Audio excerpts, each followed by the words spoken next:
for this hour with you to help you become a more productive investor, a better investor, finding ways to maximize your capital as well as your time. And a lot of that is eliminating counterproductive habits and forcing you into smarter habits, better habits, ones that don't or that aren't influenced by your emotions, that aren't about tips from your friends, your cousin, or your brother. It's not about a headline that you saw or a Twitter post that you saw.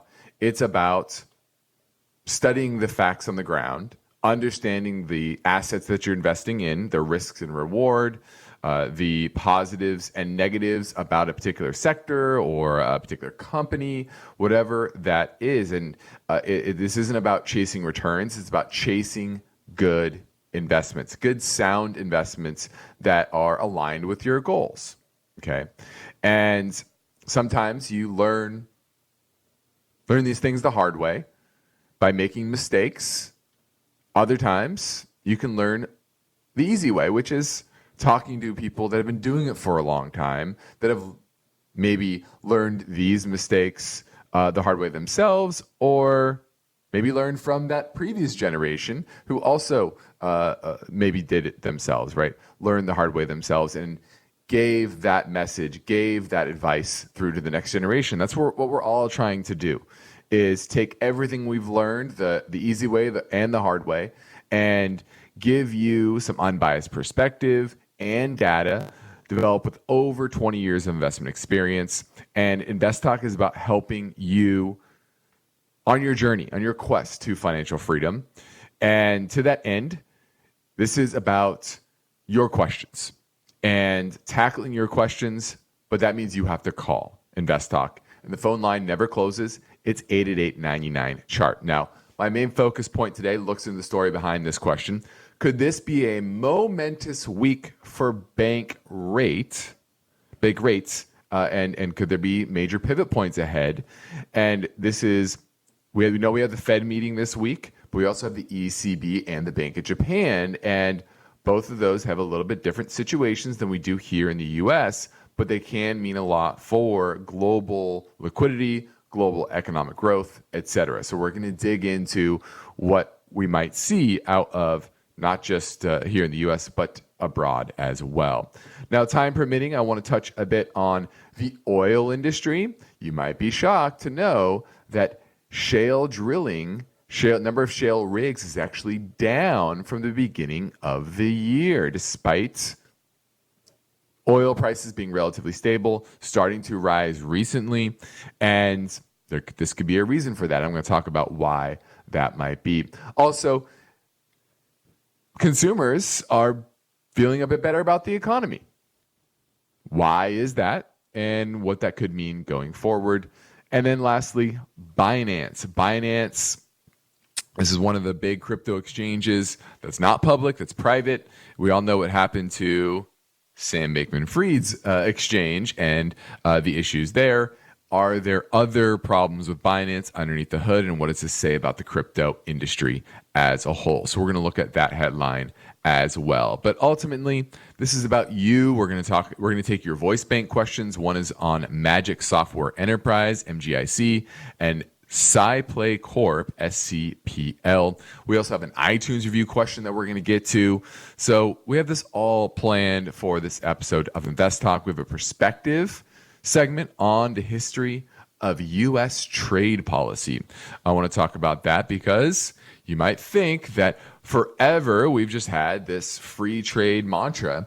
And if you go back hundreds of years, you'll know that that's a bit different. And I always say that things move in cycles, and there are times that everything has its day in the sun, whether that is for a particular sector or company or asset class, as well as economic policy.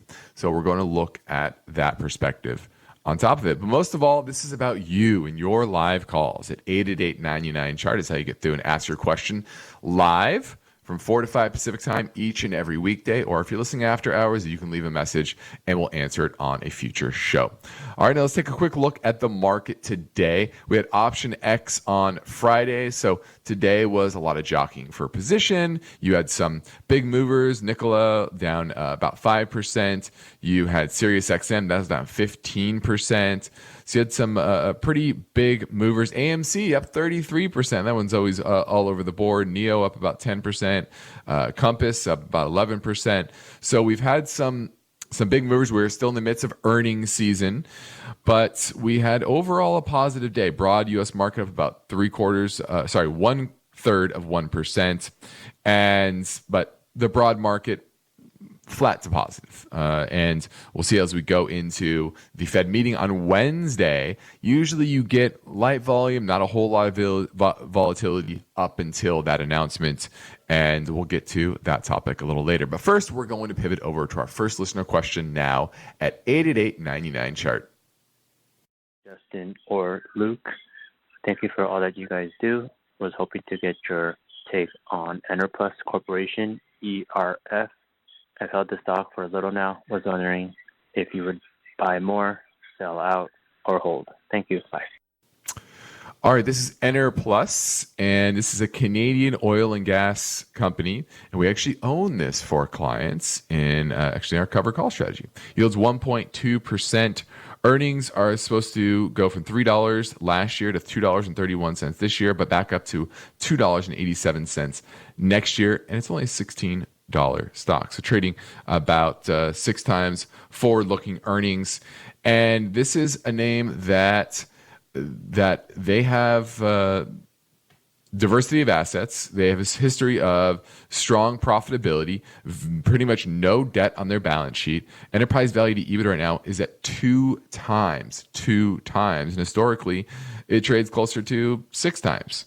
Okay, so we like this name a lot. We like the cash flow. We like what they're doing with that cash flow. They're having a lot of discipline and not investing it in bad projects, and they're buying back shares. Back in 2021, they had 256 million shares outstanding. Now that's up down to 213 million shares outstanding.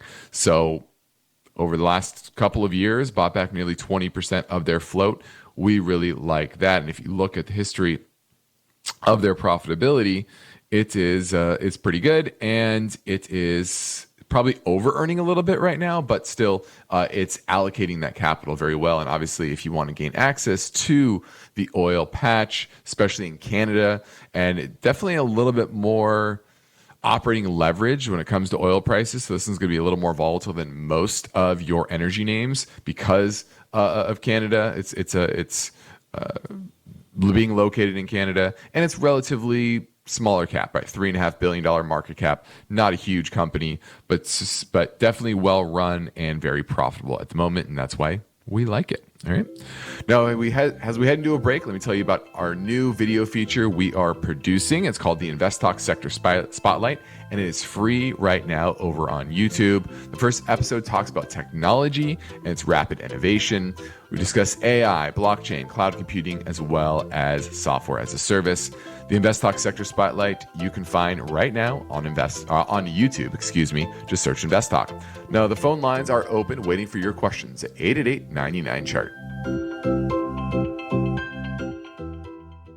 When listener questions are played on the InvestTalk podcast, how do you guys determine a value stock? The caller voices are amplified many thousands of times. Just wanted to get your opinion on JP Morgan and BAC. How do you see this looking forward? I'm 25 years old and have a question about retirement funds. And the unbiased answers from Justin Klein. That's why it's trading so cheap, because there's a lot of regulatory risk. And Steve Peasley. I kind of like it here. If I was going to buy Tyson Foods, this is where I'd buy it. Benefit the entire InvestTalk community. Thank you for what you guys do. That's why 24/7, rain or shine, no matter how simple or how complex, your questions make a difference. Symbol BKE. What's your outlook? And InvestTalk is made better by the power of you. So don't forget to call 888-99-CHART.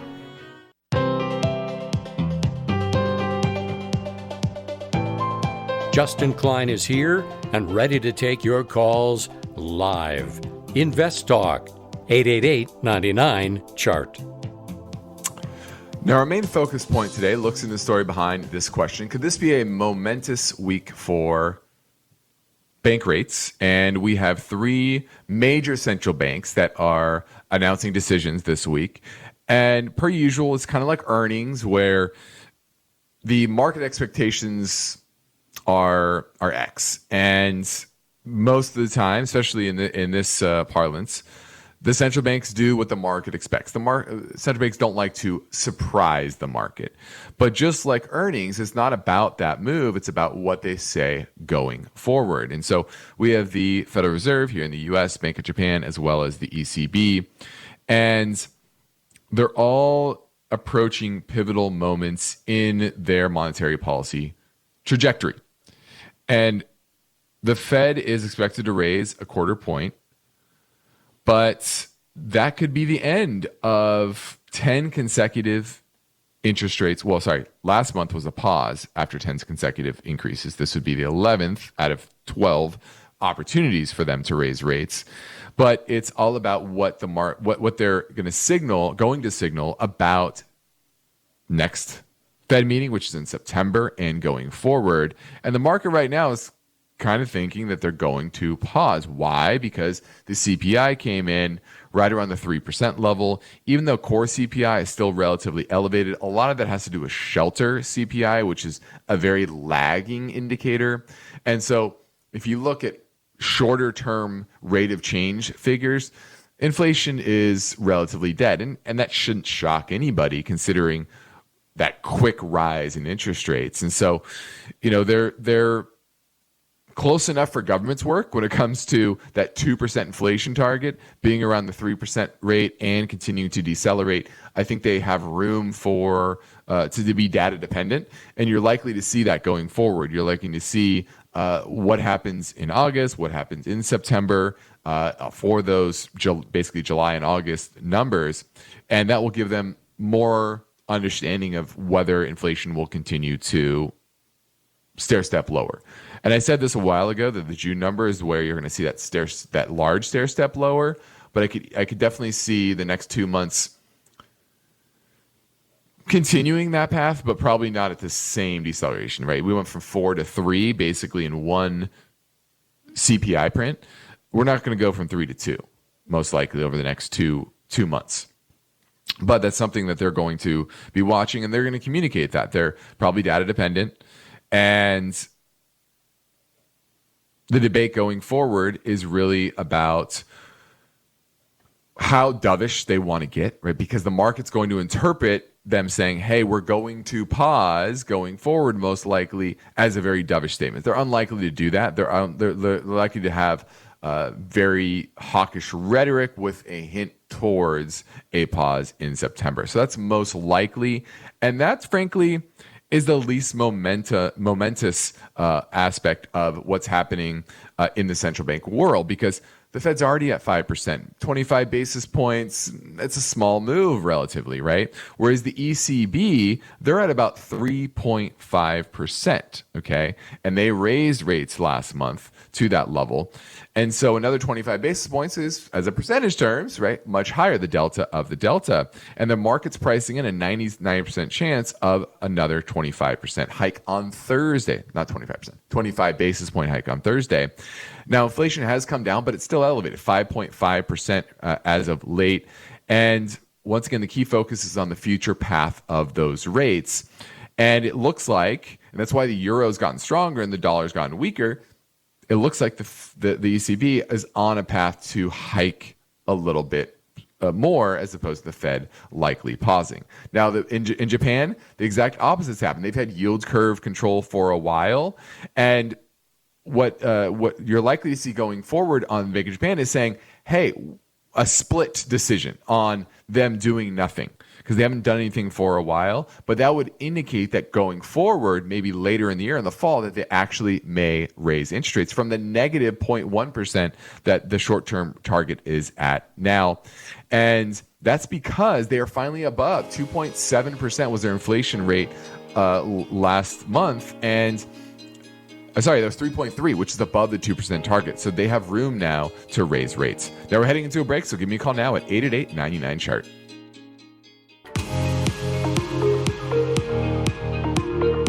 Everybody wants a secure financial future, but getting there takes strategy and discipline. So Justin Klein and Steve Peasley are always ready to take your calls. InvestTalk, 888-99-CHART. Let's go to Jordan in Dana Point, just one city south of me. Jordan, do you own PKX or are you looking to buy it? Yeah, I own it. It's been on a really good run. I'm wondering if I should.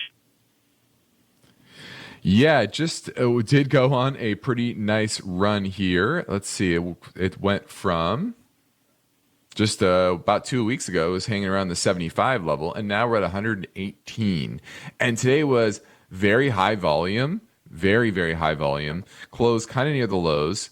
And that is typically a sign of exhaustion, one way or the other. When there's a large, quick move, one way or the other, up or down, and then you have large volume around that move, that is an indicator that you're kind of at that extreme. And so this is definitely a time that you probably want to trim your position at the very least. And depending on what you value the company at, you might want to eliminate completely, because the steel industry historically is very volatile. And for everyone out there, this is the largest South Korean steel producer, and it's one of the best run steel producers in the world. So you're on the right track here, but obviously economics dictate profitability and margins, etc. And this is one where it's trading at forward-looking earnings now about in the low teens, which this doesn't tend to trade at high multiples. So I think this is a time where you definitely want to trim, Jordan. Awesome. Thank you, Justin. No problem. Thanks for the call. That was POSCO Holdings, POSCO Steel, out of South Korea, PKX. Now let's swing back to the InvestTalk voice bank for a fresh question from a listener. Hi, Steve or Justin. This is Ben from Virginia, just calling again. Thank you so much again for all the help and advice you all provide. I have a twofold question. One is, the first is actually about a strategy that I use, and then another is about a stock that was found by that strategy. The strategy is, I know you guys have not touted, but have said that you agree with Joel Greenblatt in the past. I use his magic formula filter, and then I eliminate sectors that I am not interested in, and then I look at the stocks and only look at the ones that have very little to no debt and then have an estimated profit for next year in the positive, and then I start from there. I was wondering what you thought of that just in general, and I don't even use anything fancy. I just use FinViz for that data, so I know I could probably improve that, but I was just wondering what you thought of that strategy. One of the stocks that I found with that strategy is SCPL, SciPlay, and it's done really well for me. I've made a 60% or so return on my initial, or average return on my initial investment in it. It moved from below 3% of my portfolio to now almost 4%. So I wondered if now you thought, with that in mind, it was maybe a time to trim, all things considered, or if this is one of those things that might be worth hanging on to, or even watering my grower here. If you have a chance to put this on podcast and answer it, I'd be much obliged. And again, thank you so much for all you do. Well, I think the basis of this strategy is just fine. Obviously, it's probably overly simplified, but you're focusing in the right areas, so that's good. Now, you're also looking at SCPL, SciPlay Corp, and this is getting bought out, it looks like, by Light and Wonder. LNW is the symbol, and it looks like they're acquiring the 17% equity in SciPlay that it does not already own. So it already owned the majority of this company anyway, but it's acquiring the rest of it for $20 per share in cash. Now, currently, as the close today, it's trading at $19.49, fluctuating a little bit, but obviously, this is probably going to take a little while to finally close, but your upside is basically $20. So I would probably, if you have better use for this capital, I would probably sell it and move on and find another one, maybe within your strategy and in your filter. And so I think this is a time for you to sell. And, when there are buyout offers, unless you think there's going to be a bidding war, and typically the market will tell you that.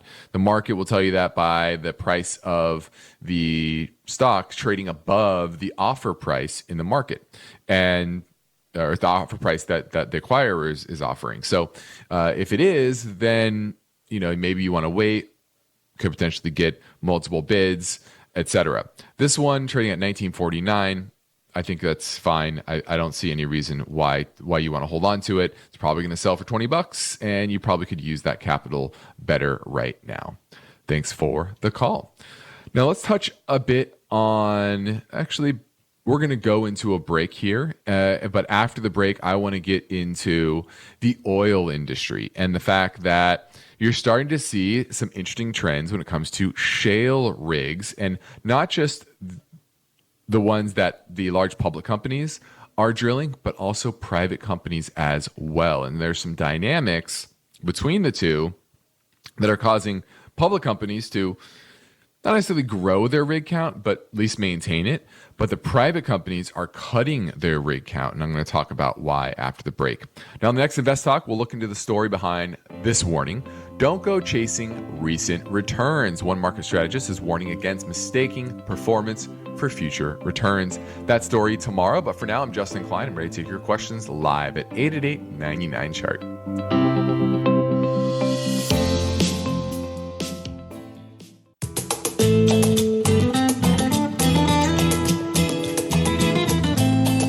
Rewarding things I do each weekday is host the InvestTalk podcast. I truly enjoy helping investors, and I know that every question counts and every answer I provide will be unbiased. You, the caller, get to chart the course for each InvestTalk podcast. Call with your questions anytime, day or night, 888-99-CHART. Now let's touch on the shale industry, the oil industry, and the vast majority of the output growth in the energy patch over the past decade has been from shale oil. Now it's become kind of the swing producer. It used to be Saudi Arabia was a swing producer, and OPEC meetings were a lot more important to the oil patch. But now it's a lot about shale oil and the growth out of that space. And what's interesting is that the industry is actually shedding a lot of rigs at the fastest pace since the height of the COVID crisis, despite the fact that oil prices have remained relatively steady. And it's interesting is that there's a dichotomy between the private companies, which added a ton of rigs over the past couple of years, versus the large public companies. And public companies overall aren't really changing their drilling programs. They're happy to sit on large inventories of undrilled wells. But these private companies, they have a lot less wells. And so when they ramped up production, they tapped their best wells first. And what's interesting is now, remember, shale wells deplete very fast. So they're not long live assets. You don't sit there and just pump from them for multiple decades. They decline at an exponential rate. Now they're getting better at slowing that rate, but it still declines. And the number of rigs from oil and gas has dropped to about 670 from around 800 at the beginning of the year.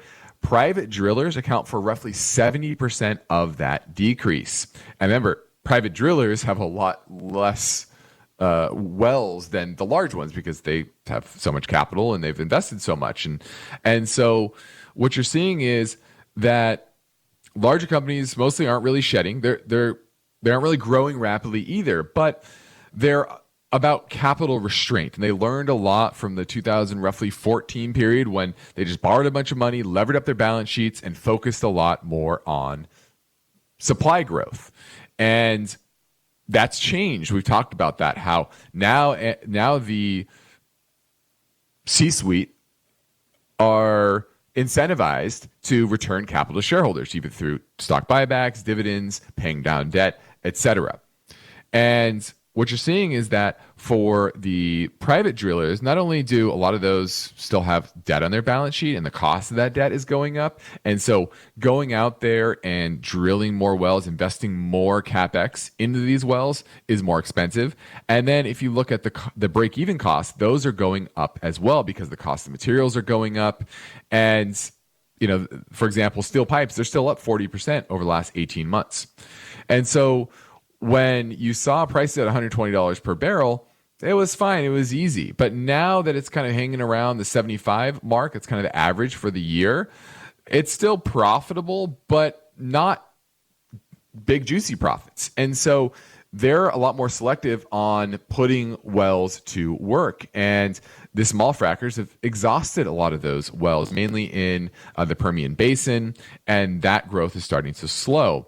And what you're seeing is that in the Delaware portion of the Permian Basin, the break-even rate is up 34% since 2021 to $43 per barrel. The Permian Midland region is up 39% over the same period to $47 per barrel.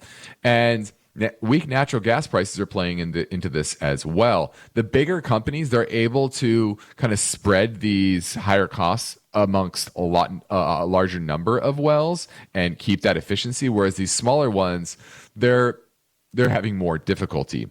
And public executives continue to signal that inflation in the oil patch has started to subside, but they want to hold on to that profitability. And once again, they're having a lot better capital discipline. So this is to show you that maybe in the back half of the year, I've said this for a while, I didn't expect the first half to be very bullish for oil prices. But as you've seen these rig counts drop throughout the year, that's going to feed into new supply in the back half and into 2024. And that's why that's why you're starting to see, I think, oil prices go up. Because there isn't that swing producer is no longer putting more capital towards growth of supply. And in fact, those smaller private producers are doing the opposite. They're actually shrinking their rig count overall and saving the best wells for maybe when we get back above $100 per barrel. Now, my perspective is coming up soon, but first let's squeeze another caller question in at 888-99-CHART. Hi, Justin or Steve. I'm calling today about the Toro company, ticker symbol TTC. That's positioning right now, and I was wondering if you think now is a good time to add to it. Let me know your thoughts. Thank you very much. All right, looking at the Toro company, and we've owned this actually for clients for a good amount of time. It's one of my favorite industrial companies out there. Why? Not because it's the cheapest, but it's one of the best run in the space.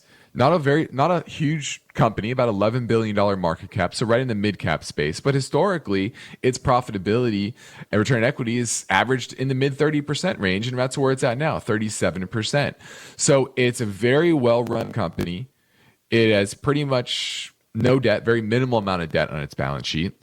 Its cash flow just continues to remain robust. It just has very solid, consistent cash flow that they use to buy back more stock. 10 years ago, they had 114 million shares outstanding. Now it's 104. So they've continued to, not at a brisk pace, but continually pay down the number of shares throughout the last decade. And they've just been good allocators of capital. It has pulled back as of late. Let's see. Let's go to a chart real quick. Its high was right around $117 per share, pulled back to right around 96, and now we're at 103. And overall, the long-term trajectory continues to make a series of higher highs and higher lows. And so this is a very well-run business, very well-run company, not the biggest, but it does have consistent growth kind of in the mid-teens. That's why it does trade at a pretty, above average multiple, but it's a well above average industrial company trading at, about 20 times forward-looking earnings, maybe a little less, 19 times forward-looking earnings. And earnings supposed to go up 14% this year, 11% next year, 1.3% dividend. Very solid company, and I think it's a buy right here. Now, my perspective looks at the historical aspects of U.S. trade policy. And As you might imagine, this could be a long and complex story, but for the sake of time restriction, I'll attempt to distill it into bites, small bites, okay?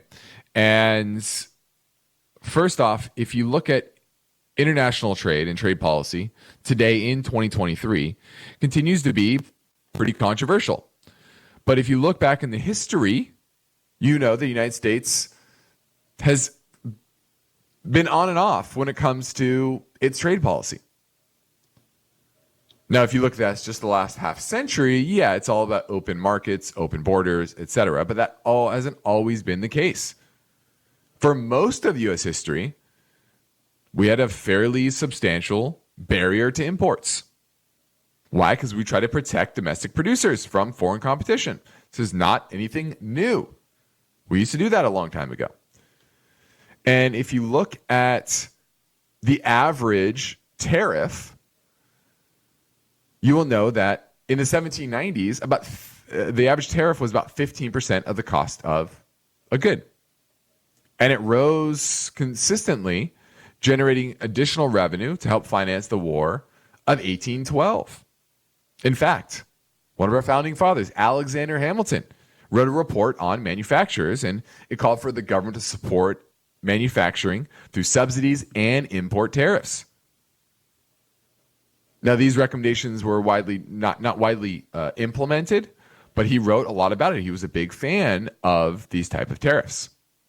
Now, in 1807, Thomas Jefferson, another founding father, he was the third president of the United States, and when he was responsible for a very restrictive trade policy. In fact, at his request, Congress imposed a nearly complete embargo on international commerce from December 1807 to March of 1809.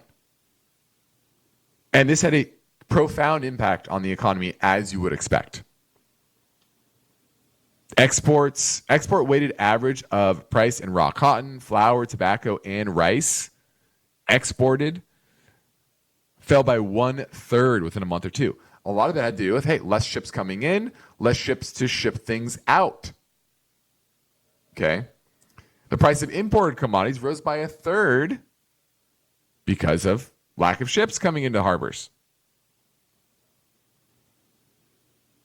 Now, the static welfare cost of the embargo was about 5% of GDP. That's what this embargo cost economically. Now, it was only in effect for a couple of years, but it was a test that obviously failed. Now, for most of the 19th century, the United States had a strong comparative advantage in things like agricultural products, cotton, grain, meat products, etc. And we exported them in exchange for manufactured goods.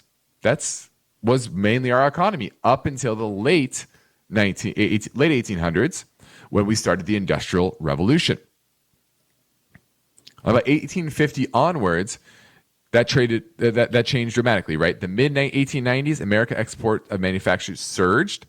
Manufactured goods jumped from 20% of U.S. exports in 1890 to 35% by 1900 and nearly 50% by 1913. In about 2 decades, the United States reversed a century-old pattern and became the largest net exporter of manufactured goods in just a couple of decades.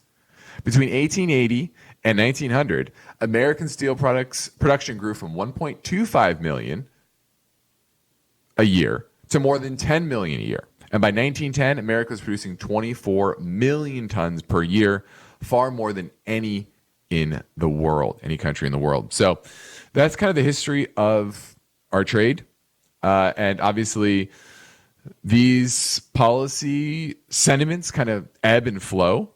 And so it shouldn't shock you that this is a time when the protectionist policies are increasing, and that probably will continue until there's major ramifications like that embargo that I just talked about, and then you might get a reversal. But for now, I think that trend is going to be more protectionist policies. Now let's grab another caller question now from 888-99-CHART. Hey, Steve and Justin. Just wanted to get your opinion on 2 stocks that I feel have a benefit in this wild economy, or they don't, and I don't know what I'm looking at. But the 2 stocks I'm looking at is ticker symbol HIMX, and ticker symbol MGIC. Wanted to get your insight on these two stocks. One of them is a semiconductor video production type stock. The other one is going to be more data-based. Wanted to get an opinion on what y'all thought about these two stocks. Thanks, y'all. Appreciate your time. All right. One is HIMX Technologies. This is a Taiwanese designer of display drivers for flat panel TVs. The issue here is the history of its business. Profitability is all over the place. And I don't like those businesses. I don't like those businesses that profitability is all over the place. Now, the good thing is they have minimal debt. You're probably chasing that 6.6% dividend yield. But history says, let me pull this up here, that dividend yield is likely not consistent. Let's see this. Last dividend amount, 48 cents. Yeah, then that's down from $1.25 middle of last year. So if you go based on 48 cents, that's not a 6.6% dividend yield. And there was a Taiwanese company, so it's usually once a year when it comes to its dividend policy. So, you're only getting that once a year, and it fluctuates wildly. Back in 2019, it was only 10 cents. Now it's 48 cents. Who says it can't go back to 10 cents? Why? Because its profitability is going down dramatically went from 265 in 2021 to $1.58 last year. It's supposed to be only 33 cents this year. So very likely that dividend is going down dramatically. So definitely a big fat no on HIMX. Now on the other one, which was, let's see, MGIC. Let's take a look at this one. It is an Israeli provider of business application software, and consulting services. Now, one thing I like is their business is a lot more consistent.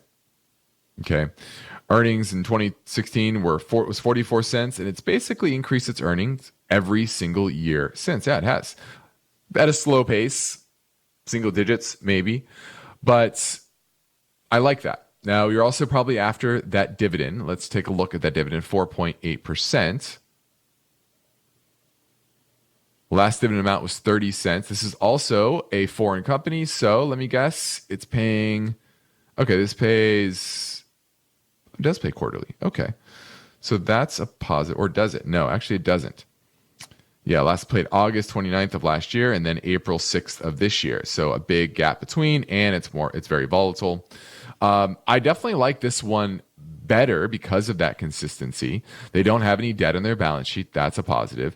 It's pretty low growth, so don't expect a big growth here. But the problem is that the technicals are very poor. It peaked in early last year, so it tells me it's a growthier name, right, in the software space, around $25 per share. Now it's at $12.58, and it continues to just march lower and lower. So definitely more interesting. But the technicals are too poor for me to jump on, so I'm saying no to both of these. Now, Gary from San Jose, hang on. You'll be next on InvestTalk. My phone line never closes. It's 888-99-CHART.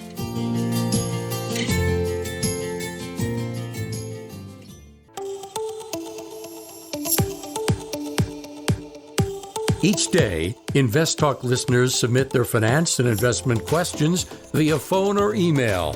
Would you like your question to be put near the top of the list? Just take a minute or two to leave a review and rating for InvestTalk at iTunes. And be sure to include a brief question with your iTunes review comments. Let's go to Gary in San Jose, who wants to talk about import duties. So we're a small manufacturer in San Jose. We actually buy raw materials, make the whole product there. Mm-hmm. And what we have found out now is that finished goods coming into the U.S. against our products are about half of what the duties are for the raw materials that we have to purchase overseas because they're not available in the U.S.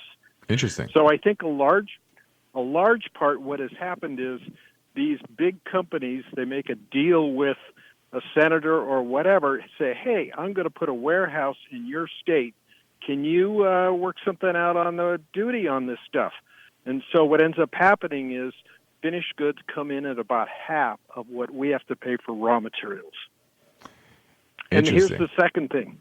Yeah. When we sell our product overseas, a lot of companies have a duty that's twice as high as ours. So when we go to China, their duty is about 30%, and our duty on their same product coming into the U.S. is 6%. Yeah, so that's something that most people don't realize is that China has very protectionist policies when it comes to them importing goods from other countries. And so, yeah, getting that to more parity, I think they've come a long way. Obviously, the Trump tariffs improved that situation. Biden didn't really change much. He around the margins and formalized a lot of it. But it also depends on what industry you're talking about. Not every industry is created equal.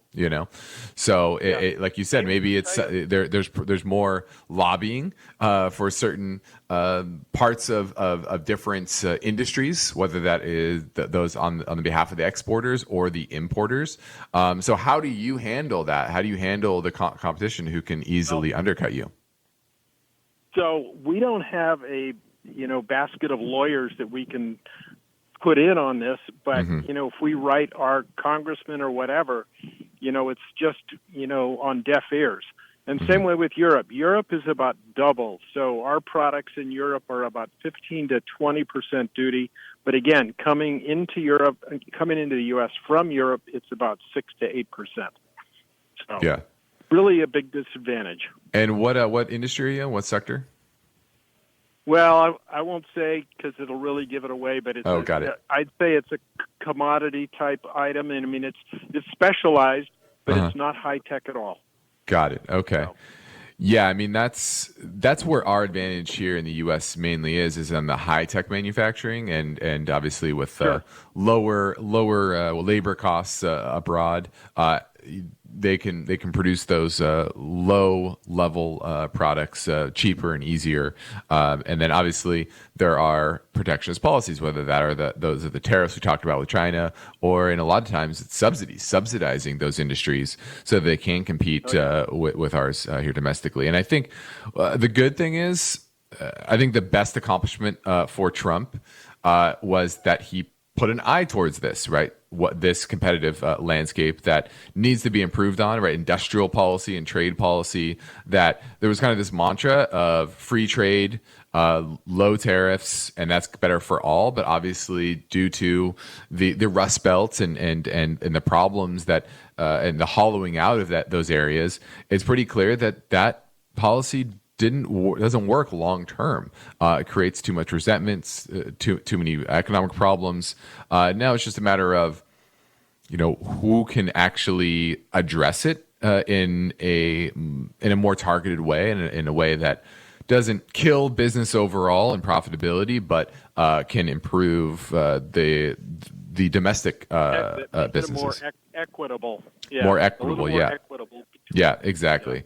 And that's a challenge. I don't think it's anything any one person has the answer to, but it's definitely something that I think was going to continue to be a trend going forward, and will probably improve businesses, or improve our domestic supply chains. You're already seeing it with companies investing here in America, and I don't think they would do that if they didn't see a comparative advantage to what their production costs are overseas. So I think we're at the start of it, but it's going to take many years to solve this issue. But thanks for the call and the input. I love these. Now, I'm Justin Klein. This completes another InvestTalk program. Steve and I thank you for listening. We encourage you to tell your friends and family about our free podcast downloads, which you can find anytime at iTunes, Spotify, or Google Play. And be sure to rate and review on iTunes as well. And remember to follow InvestTalk on our social media channels, Instagram, and YouTube. Independent thinking, shared success. This is InvestTalk. Good night. InvestTalk is a trademark of KPP Financial. Because of the nature of the interactive dialogue inherent in the format of this program, it's important for the listener to understand that not all